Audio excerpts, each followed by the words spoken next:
Welcome to Becoming a Writer podcast, a space where we write freely, write fiercelessly, and write forever.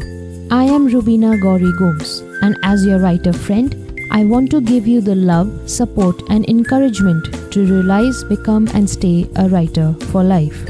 You can find more about our conversations and your free Writer's Mental Toolbox PDF at rubinagomes.substack.com. Now please grab a cup of your favorite drink and let's have a quick chat.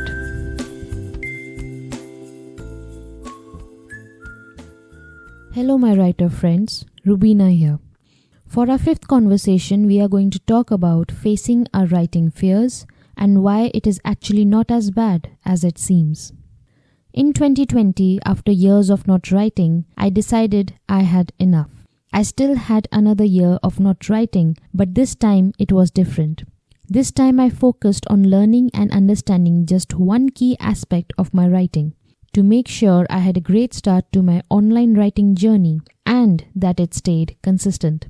Even though I had focused my attention to one point, determined to make it work this time, fear knocked my door again. Just like the time I spent learning about novel writing, fear again was letting me know that I would fail. According to fear, I'd fail because I might get rejected, because I am running out of time, because others are doing it better than me, because I have never finished what I have started, because I have never done any proper writing before, because I don't know if it would be a success or not. The older version of me would have freaked out again, but somehow this new determined version of me saw a different picture. I realized that the fears I'm feeling are not mine but of others. My worries were baseless as I was basing them on what other writers were saying and experiencing. I didn't have proof that I too have these fears.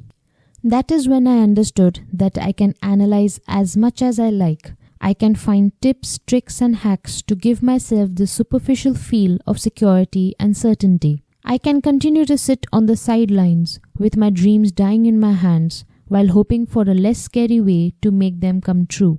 But there is no getting over my writing fears until I take action towards it. The only way to get over a fear is through it. This meant I had to feel all the fears and write anyway. Fear goes hand in hand with creativity. Creativity means to create something into existence. When you create something, you are making it out of your imagination. Of course, you won't know how it will turn out, and therefore it is natural to be worried and anxious, to feel fear for a creative endeavor. And despite them, you must keep writing your book. Why? Because we love our dream of becoming a writer too deeply to let any fear stop us. Because we love and care about our creativity like it's our own child, we don't want it to get hurt. It's vulnerable and fragile, but not weak. There's a difference. And it grew out of our hearts. Therefore, we don't want its heart to be broken by us or someone else. Whether you like it or not, fear is part of the bargain of being a writer. Not only that, but also in being a human. Never in your life will you not think of some stressful and anxious thoughts. And it will happen because a part of you will never like not knowing how the end result will look. But how do we get through our fears? It's by changing our perspective about it. Think about this. What is the role of fear in our lives? To keep us safe from danger. Fear helped our ancestors live long enough for you to be here. So fear is not a bad thing. Think about this. When does fear pop up? When we are uncertain about our next moment.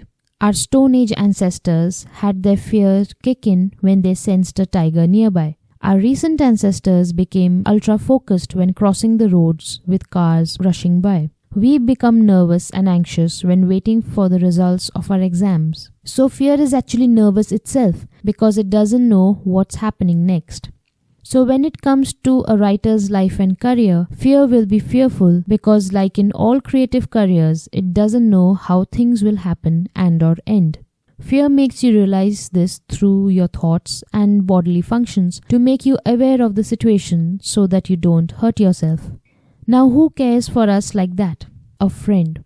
Therefore, fear is actually our friend. And since fear is a nervous kind of friend, it will jump to fearful conclusions at the drop of a hat. Our job is to calm it down and let it know which fear is valid and which is not. A car rushing towards you? That's definitely fear. Writing one page in your journal? That's not a life or death situation, so no need to fear. Your fears are not there to stop you from achieving your writing dreams. It's just making sure you don't hurt yourself too badly. Thank fear for letting you know about the area of its concern. Then figure out if it's as deadly as it looks, and if not, what is the simplest way through it. Well, that's it for today. Next time we meet, we'll talk about how writing is not just a nice hobby, it's more than that. Until then, keep writing, my friend. Thank you for catching up with me today. I hope you found some inspiration that could help you write freely, write fearlessly, and write forever. You can listen to our previous conversations at rubinagomes.substack.com. There you'll also get access to my other essays published every Wednesday and your free Writer's Mental Toolbox PDF to help you enjoy every writing session. You can also find me on Instagram at becoming.awriter. See you later.